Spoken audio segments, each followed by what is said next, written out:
Good afternoon everyone. Lecture 3 कार्बनिक रसायन का आज यहाँ पर हम लोगों ने टॉपिक लिया है हाइड्रोकार्बन। नाम से कि ही क्लियर है इसका, देखो इसको कहते हैं हाइड्रोकार्बन। नाम से ही क्लियर है कि हाइड्रोकार्बन होता क्या है। अगर हाइड्रोकार्बन देखा जाए ये बना किससे है, तो ये बना भैया हाइड्रोजन, ये बना है हाइड्रोजन और कार्बन से बना है। हाइड्रोजन और कार्बन से बना है, क्लियर है ना। अब हाइड्रोजन का सिंबल होता है H होता है और कार्बन का सिंबल क्या होता है, C होता है। हाइड्रोजन का सिंबल होता है H होता है और कार्बन का सिंबल होता है C होता है, क्लियर है। एक तो यहाँ पर जो कि इसके नाम से ही हमें मिला, तो हम इस बेस पर क्या कह सकते हैं, केवल कार्बन और हाइड्रोजन तत्वों के परस्पर संयोग से बने यौगिक को हाइड्रोकार्बन कहते हैं। क्योंकि इसके नाम से क्लियर है तो यहाँ पर हम लिख सकते हैं केवल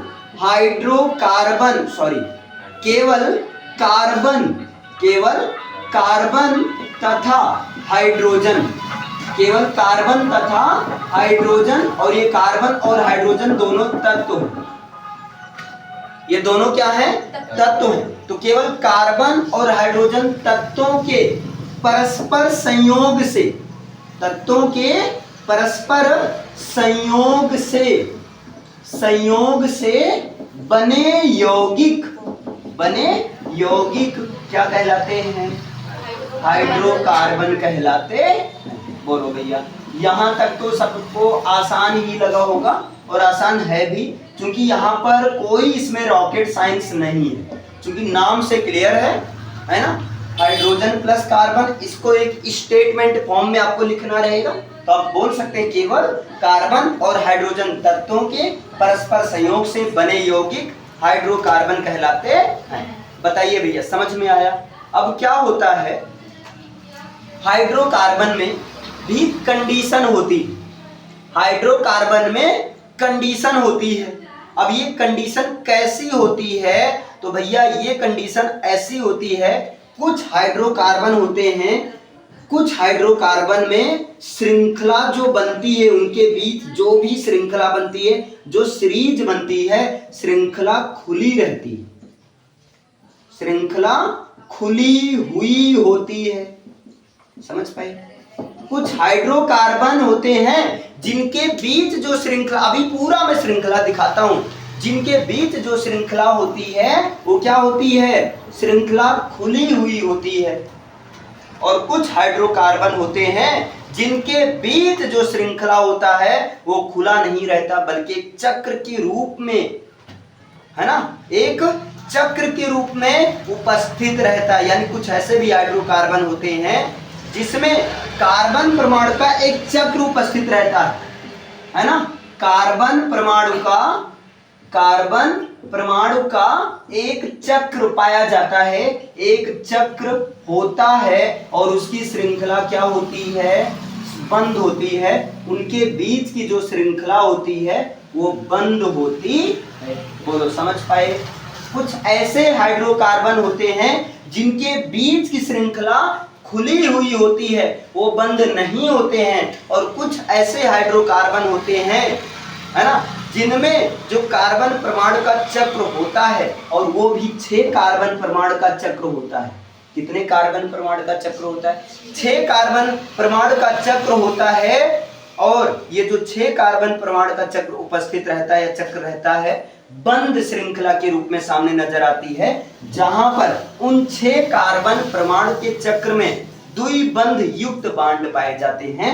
यहां पर पाया जाता है, अगर यहां पर कोई बांड पाया जाता है तो वो पाया जाता है भैया एकांतरित, क्या पाया जाता है, एकांतरित द्विबंध पाया जाता है। अब ये शायद आपके ऊपर से गया, ये चीज बिल्कुल मैं मान रहा हूं ऊपर से आपके जा सकता है, लेकिन समझो मैंने क्या कहा, एक ऐसे हाइड्रोकार्बन होते हैं जिनके बीच की श्रृंखला क्या होती है, खुली हुई होती है या खुली होती है। तो जिनके बीच की श्रृंखला खुली होती है बच्चा, ऐसे हाइड्रोकार्बन को कहते हैं एलिफैटिक हाइड्रोकार्बन। ऐसे हाइड्रोकार्बन को क्या कहते हैं? ऐसे हाइड्रोकार्बन को कहते हैं है ना, ऐसे हाइड्रोकार्बन को एलिफैटिक, है ना, एलिफैटिक हाइड्रोकार्बन कहते हैं। बोलो क्लियर है? एलिफैटिक हाइड्रोकार्बन कहते हैं। एलिफैटिक हाइड्रोकार्बन किसे कहते हैं? जिनके बीच की श्रृंखला खुली होती है। और एलिफैटिक हाइड्रोकार्बन में भैया ध्यान देना, एलिफैटिक हाइड्रोकार्बन में सिंगल बॉन्ड होता है। एलिफैटिक हाइड्रोकार्बन में कार्बन कार्बन परमाणु के बीच में सिंगल बॉन्ड होता है। कितना बॉन्ड होता है? सिंगल बॉन्ड होता है। डबल बॉन्ड भी होता है। और क्या होता है भैया?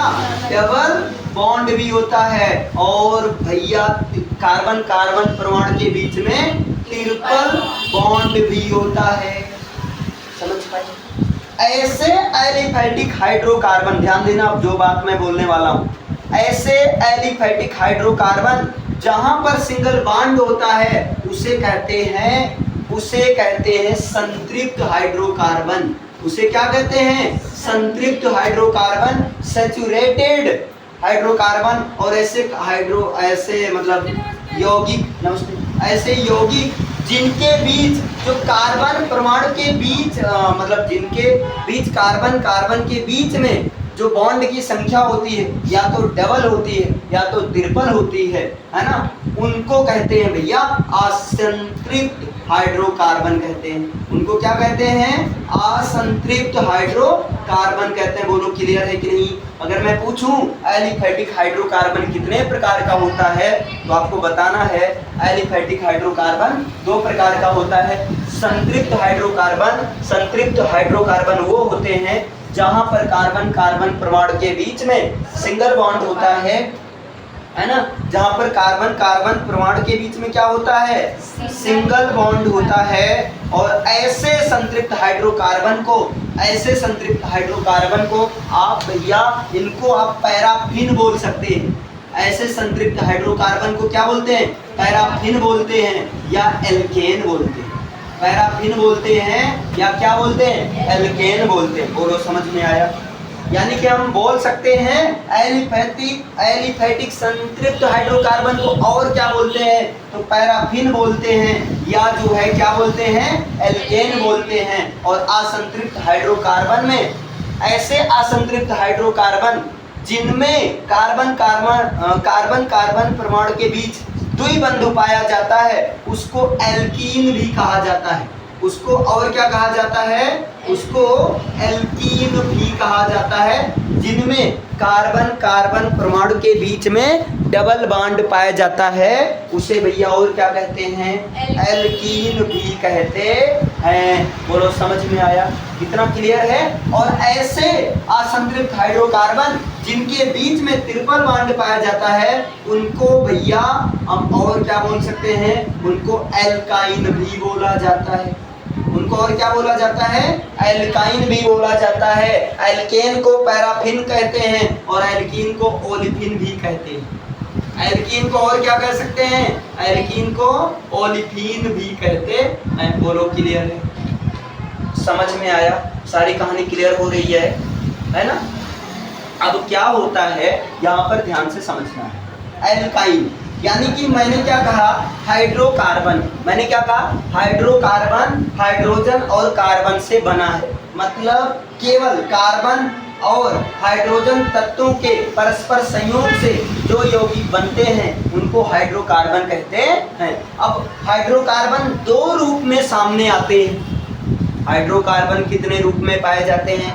2 रूप में। एक ऐसे हाइड्रोकार्बन जिनके बीच की श्रृंखला खुली होती है और एक ऐसे हाइड्रोकार्बन जिनके बीच की श्रृंखला बंद होती है और वहां पर 6 कार्बन परमाणु का एक चक्र होता है, चक्र उपस्थित होता है लेकिन एकांतरित द्विबंध के रूप में वो होता है। मतलब वहां पर कुछ ऐसा होता है, एक कार्बन परमाणु ये, एक कार्बन परमाणु ये, एक कार्बन परमाणु ये, 1 2 3 4 है ना, और एक देखो 3 हो गया, ये 1 2 3 4 5 और 1 6 इस तरीके से होता है। और एकांतरित द्विबंध होता है, यहाँ पर बंद है यहाँ नहीं रहेगा, यहाँ पर रहेगा, एक का अंतर करके रहेगा, फिर यहाँ नहीं रहेगा यहाँ पर रहेगा। बताओ समझ पाए?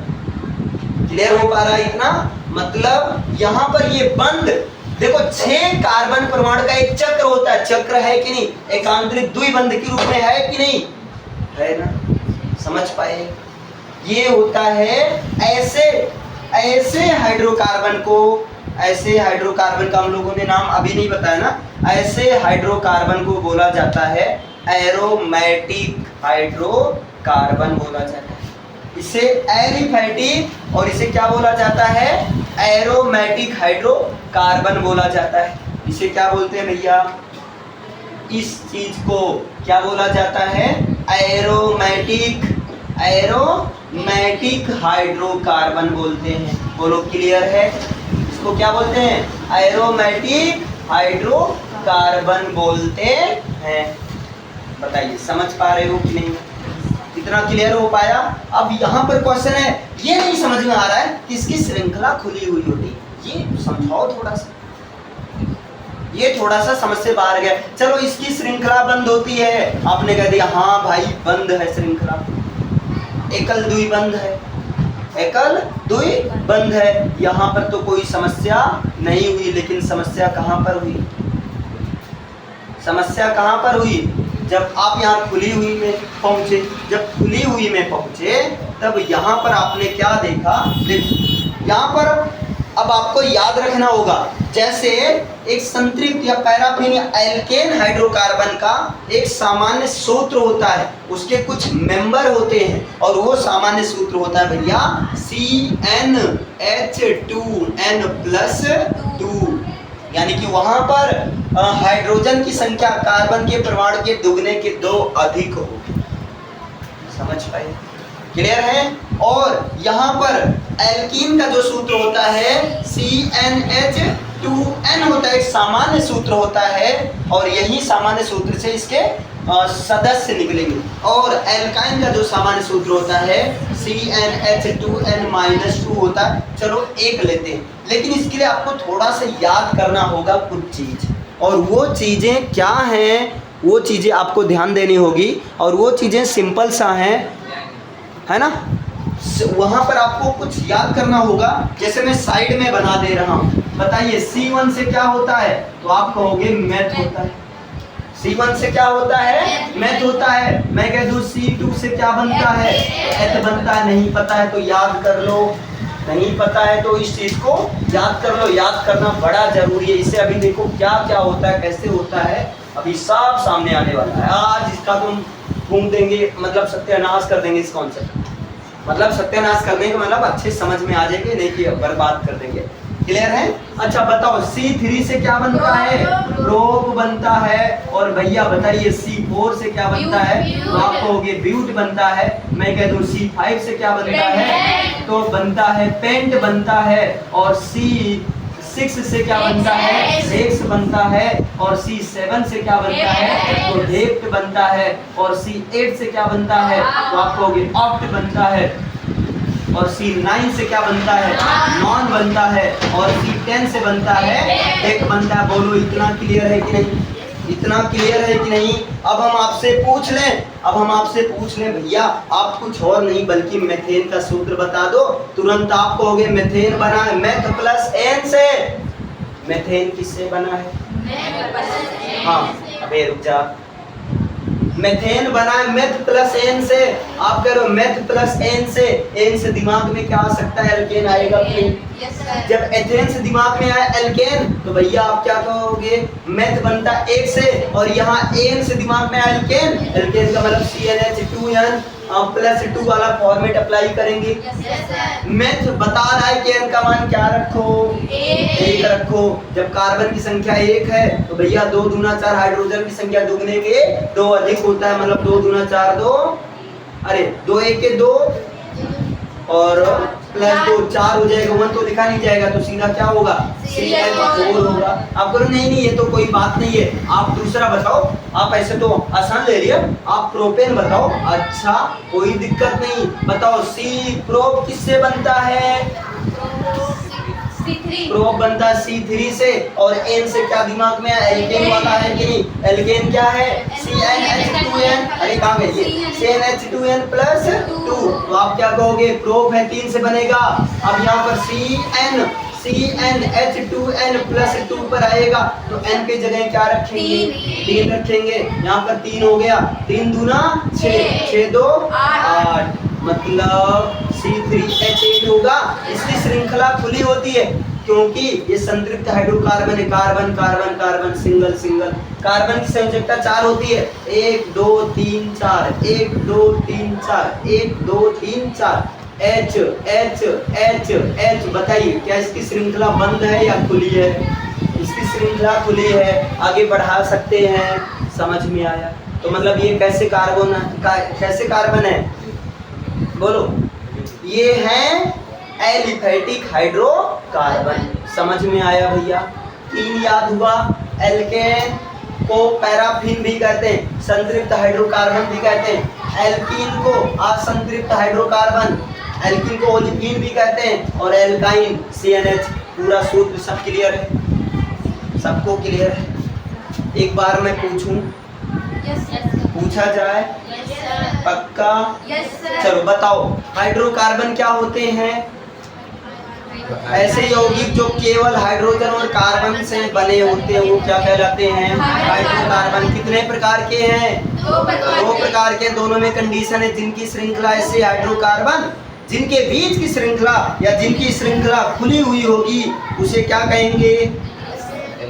हाँ, जिन हाइड्रोकार्बन में जो खुली श्रृंखला पाई जाती है उसे एलिफैटिक हाइड्रोकार्बन कहते हैं, और जिन हाइड्रोकार्बन में खुली श्रृंखला नहीं पाई जाती है बल्कि 6 कार्बन परमाणु का एक चक्र उपस्थित रहता है, वो भी एकांतरित द्विबंध के रूप में, और श्रृंखला भी बंद होती है, तो उसे क्या कहते हैं? एरोमेटिक हाइड्रोकार्बन कहते हैं। आप ये श्रृंखला, अभी इसका क्या नाम है, कैसे नाम है, वो सब बताया जाएगा। अभी शुरुआती तो करो एटलीस्ट। बोलो, इतना क्लियर है ना? अब बताइए, एलिफैटिक हाइड्रोकार्बन कितने प्रकार के हैं? 3 नहीं, 2 प्रकार के हैं। अगर उस एलिफैटिक हाइड्रोकार्बन में सिंगल बॉन्ड पाया जा रहा है तो उसे संतृप्त हाइड्रोकार्बन या जो है पैराफिन या जो है एल्केन कहते हैं, जिसमें कार्बन की चारों संयोजकता है। इसको और अगर आप बोलना चाहो एक जैसे डिफिनेशन वाइज, तो ऐसे संतृप्त ऐसे हाइड्रोकार्बन, ऐसे एलिफैटिक हाइड्रोकार्बन जिनमें कार्बन की चारों संयोजकताएं एकल संयोजक के रूप में, देख रहे हो, एकल संयोजक के रूप में, एकल संयोजक के रूप में जुड़ी रहती हैं या संतुष्ट होती हैं, वो क्या होते हैं? वो होते हैं संतृप्त हाइड्रोकार्बन होते हैं। क्लियर है? अपने यहाँ देखा एकल संयोजक, बाकी सब में देखोगे सब में यही मिलेगा, सब में यही मिलेगा। अगर वहाँ सिंगल बॉन्ड है तब वो संतृप्त या पैराफिन या एल्केन। लेकिन जिसमें ऐसे हाइड्रोकार्बन जिनमें कार्बन के परमाणु आपस में या तो द्विबंध या तो त्रिबंध से जुड़े रहते हैं, तो उसे क्या कहेंगे? असंतृप्त हाइड्रोकार्बन कहते हैं। असंतृप्त हाइड्रोकार्बन में 2 होते हैं, अगर द्विबंध पाया जा रहा है तो उसे एल्कीन या ओलिफिन, अगर त्रिबंध पाया जा रहा है तो एल्काइन कहते हैं। एल्केन का सूत्र क्या होगा? CnH2n plus 2। एल्कीन का सूत्र क्या होगा? CnH2n। एल्काइन का सूत्र क्या होगा? CnH2n minus 2। अगर मैं पूछ लूं एल्केन श्रेणी के सदस्य का नाम बताओ, methane, ethane, propane, butane, pentane, hexane, heptane, octane, नोनेन, decane, बता नहीं सकते हो क्या? क्या सबका सूत्र नहीं बना सकते हो? क्या सबको संरचनात्मक रूप में नहीं दिखा सकते हो? दिखा सकते हो, कोई बड़ी बात नहीं। अब चाहो तो करो तो सही, नहीं आएगा तो मैं आऊंगा, बोर्ड पर आऊंगा, कैसे नहीं आएगा? वो क्या, उसका बाप भी आएगा। क्लियर है? आप at least first of all try तो करो। क्लियर? मैं पूछ लूं एल्केन श्रेणी के सदस्य का नाम बताओगे तो आप कहोगे मेथिन, मत बताना, है ना? आप बताना एथीन। एथीन का सही नाम होता है एथिलीन, है ना? तो एथिलीन आगे चलाओ भैया। Ethylene, propene, butene, pentene, hexene, heptene, octene, nonene, decene. Clear है? मैं कहता हूँ एल्कीन, एल्काइन श्रेणी के सदस्य का नाम बताओ, तुम मेथाइन मत बताना बच्चा, एथाइन बताना। लेकिन एथाइन सही नाम नहीं होता है, एथाइन का सही नाम होता है एसिटिलीन। तो एसिटिलीन बाकी चलाओ, acetylene, propyne, butyne, pentyne, hexyne, heptyne, octyne, nonyne, decyne. समझ में आया? सबका सूत्र नहीं बना सकते हो, बना सकते हो। कैसे? जैसे मैं कह दूं चलो भैया डेकाइन का सूत्र बना दो, तो आप कुछ करना नहीं, डेक प्लस आइन। अच्छा, डेक मतलब C10, आइन से पता चला एल्काइन, आइन से क्या पता चला? एल्काइन। मतलब यहाँ पर एल्काइन वाला मतलब CnH2n-2 वाला लगेगा, और n की संख्या, n की जगह 1 रखे 2 रखे, कौन बताएगा? डेक। डेक मतलब 10, 10 मतलब 10, C 10, 10 दूना 20 में से 2 गवा 18, और C 10H 18। ये सूत्र किसका? डेकाइन का। ऐसे डेकाइन, डेकीन है ना, जिनका चाहो उनका बना सकते हो। क्लियर है? इसके पहले मैंने थोड़ा बहुत इन सब के बारे में बताया है, अब काफी हद तक आप लोग रिलेट कर पा रहे हो, समझ पाए? इसे नोट डाउन करिए, फिर आगे बताते हैं।